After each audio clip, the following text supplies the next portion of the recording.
اگر آپ کے مسلز ویک ہو جائیں یا کمزور ہو جائیں تو آپ کی جو باڈی کا پورا مسکولر سسٹم ہے وہ کمزور ہو جاتا ہے. اب مسلز کہتے کسے ہیں؟ یہ جو آپ کے پٹھے ہیں یہ اگر کمزور ہو جائیں تو آپ کی جو گرپ پاور ہے وہ بھی ختم ہو جاتی ہے. جب آپ کی گرپ پاور کمزور پڑ جاتی ہے تو آپ ہر کام میں تھکاوٹ محسوس کرتے ہیں، تھکے تھکے رہتے ہیں.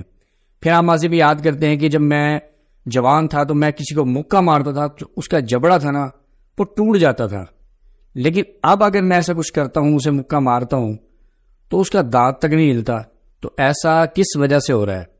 جب آپ کی گرپ پاور کمزور پڑ جائے گی، آپ کے جو مسلز ہیں وہ ویک ہوتے چلے جائیں گے، ہاتھ پاؤں میں آپ کی کمزوری آنا سٹارٹ ہو جائے گی، اس میں جان نہیں رہے گی. آپ کی جو رانے ہیں ان میں بھی کمزوری آ جائے گی، آپ کی جو اٹھنے بیٹھنے کی جو اسٹرینگتھ ہے وہ بھی ختم ہو جائے گی، اور جو آپ کے مسوڑے ہیں وہ بھی کمزور ہوتے چلے جائیں گے.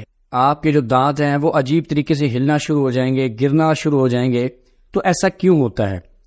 ایسا اس صورت میں ہوتا ہے جب آپ اپنی خوراک میں نمک کا استعمال روٹین سے نارمل سے زیادہ بڑھا دیتے ہیں، یعنی نارمل سے زیادہ آپ نمک کا استعمال کرتے ہیں. تو نمک کی جو زیادتی ہے، نمک کا جو استعمال ہے، زیادہ استعمال، وہ آپ کے مسلز کو ڈی ایکٹیویٹ کرتا ہے. دوسری جو وجہ ہے مسلز ویک ہونے کی وہ یہ ہے کہ آپ جو چائے پیتے ہیں، گرم گرم چائے، اس سے بھی آپ جو مسلز ہیں وہ ڈی ایکٹیویٹ ہونا شروع ہو جاتے ہیں.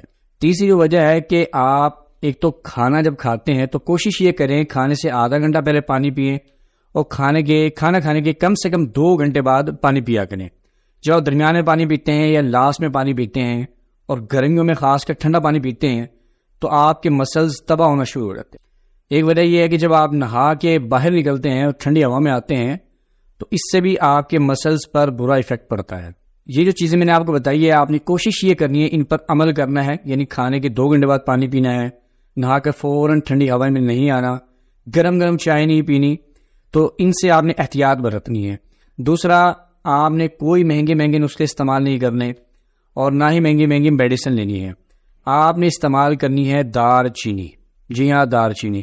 اگر آپ رجسٹر اٹھائیں اور اس پہ قلم اٹھائیں اور اس کے فائدے لکھنا شروع کریں تو پورا صفحہ بھر جائے گا، لیکن اس کی جو فائدے ہیں وہ ختم نہیں ہوں گے.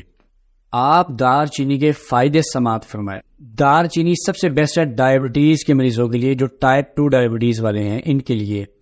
یہ کیا کرتا ہے؟ بلڈ شوگر کو مینیج کرتا ہے، کینسر سے آپ کو بچاتا ہے، بی پی جو آپ کا بلڈ پریشر ہائی رہتا ہے اس کو کم کرتا ہے، وائرسز کو مارتا ہے، اینٹائی بیکٹیریل ہے، بیکٹیریا کو مارتا ہے، آپ کا جو کولیسٹرول لیول ہے اس کو یہ کم کرتا ہے، اینٹائی انفلامیٹری ہے، یعنی سوزش کو کم کرتا ہے.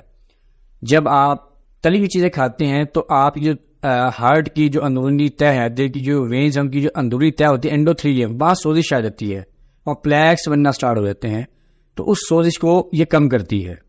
اچھا، اب ہم نے اس کو استعمال کیسے کرنا ہے؟ دار چینی کو آپ نے پنسار کے پاس جانا ہے اور وہاں سے آپ نے دار چینی لے کر آنی ہے. اس کا پاؤڈر لے سکتے ہیں. بیسٹ یہ ہے کہ آپ دار چینی ثابت لے جائیں، خود اپنے پیارے پیارے ہاتھوں سے اس کو کوٹیں، اس کو پیسیں، اس کے بعد اس کو چھلنی سے چھان لیں. اگر پھر بھی موٹی موٹی رہ جاتی ہے تو بلینڈر میں اس کو دوبارہ پیس لیں. اب آپ نے کیا دینا ہے؟ تینوں ٹائم اگر کھانا کھاتے ہیں تو 3 وقت آپ نے اس کو اپنے سالن پہ چھڑک لینا ہے، یعنی ایک چٹکی چھڑک لیں اور کھانا کھا لیں سالن پہ ڈال کے. ایک صورت تو یہ ہے. دوسری صورت یہ ہے کہ آپ اس کا قہوہ بنا کر پیئیں. بہت بیسٹ وے ہے. آپ دار چینی ساتھ جنجر ڈال دیں، ادرک ڈال دیں، ایسے بھی آپ استعمال کریں گے تو اس کا بہت زیادہ فائدہ ہے. بہتر صورت تو یہ ہے کہ آپ اپنے جو گرم مسالہ وغیرہ ہوتا ہے، جو مسالہ جات ہوتے ہیں، اس میں ایڈ کر دیں آپ دار چینی کو. ویسے پاکستان میں تو دار چینی مسالوں میں ایڈ ہوتی ہے، اسی کو آپ سالن میں ڈالیں، لیکن بہتر یہ ہے کہ آپ قہوہ پئیں. اس کا قہوہ یا سالن کے اوپر چٹکی ڈال کر اس کو استعمال کریں.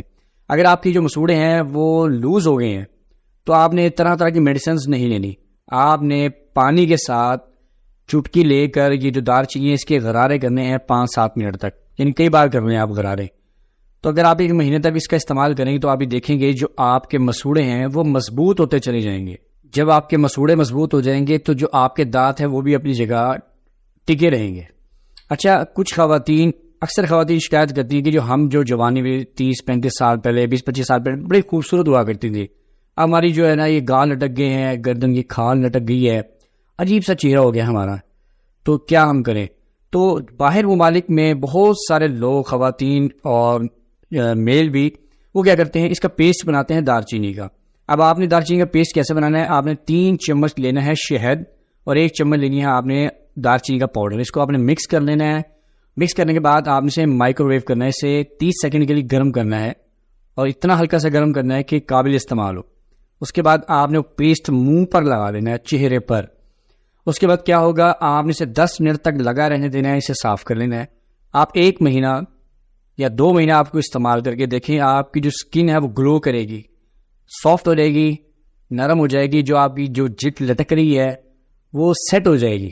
آپ اگر یہاں گلے پر، گردن پر لگاتے ہیں، جو کھال لٹک رہی ہے وہ آپ کی سیٹ ہو جائے گی. آپ کے ڈیڈ سیلز ہیں سکن کے وہ ریموو ہو جائیں گے، جو پورز ہیں وہ کلیئر ہو جائیں گے. آپ ایک اور پیسٹ بنا سکتے ہیں دار چینی کے ساتھ منہ پر لگانے کے لیے. ساتھ ایلو ویرا جیل آپ ایڈ کر سکتے ہیں، یعنی ایلو ویرا جیل اور دار چینی کو اس کا مکسر بنا کر اس کو چہرے پر لگا سکتے ہیں. یہ دار چینی آپ استعمال کریں گے روزانہ کی بنیاد پر، یہ آپ کے مسلز کو، آپ کے پٹھوں کو مضبوطی دے گا. تو کیا ہوگا، آپ کی جو گرپ پاور ہے وہ مضبوط ہوگی، گرپ پاور آپ کی اسٹرانگ ہوگی، آپ کے مسلز اسٹرانگ ہوں گے، اور جو مسوڑے ہیں، اگر غرارے کرتے ہیں، جو مسوڑے ہیں وہ مضبوط ہو جائیں گے آپ کے. اور کیا ہوگا، آپ کی جو جلد لٹک رہی ہے، جو لٹک چکی ہے، وہ اپنی جگہ پر واپس آ جائے گی. اور جو شروع میں نے احتیاطیں بتائی ہیں وہ آپ نے کرنی ہے کہ آپ نے گرم چائے نہیں پینی، آپ نے نہا کر فوراً ہوا میں نہیں آنا، کھانا کھانے کے بعد فوراً بعد آپ نے پانی نہیں پینا، ٹھنڈے پانی کا جو استعمال ہے وہ کم سے کم کرنا ہے. اور جو لوگ ہیئر ڈرائی کا استعمال کرتے ہیں وہ سر پر تیل ضرور لگائیں. اگر آپ تیل نہیں لگاتے، ہیئر ڈرائی کا استعمال کرتے ہیں تو بعد میں آپ کے لیے بڑی پرابلم ہو سکتی ہیں. دوستو، یہ جو میرا چینل ہے یہ سائنٹیفک ہے اور میڈیکل سائنس سے جڑا ہوا ہے. آپ اس چینل کو سبسکرائب کر لیں تاکہ میرا اور آپ کا جو رابطہ ہے وہ زندگی بھر قائم رہے. میں آپ کے لیے بہت امیزنگ کانٹینٹ ہمیشہ لے کر آؤں گا. دعا میں یاد رکھیے گا. آپ کا شکریہ. اللہ حافظ.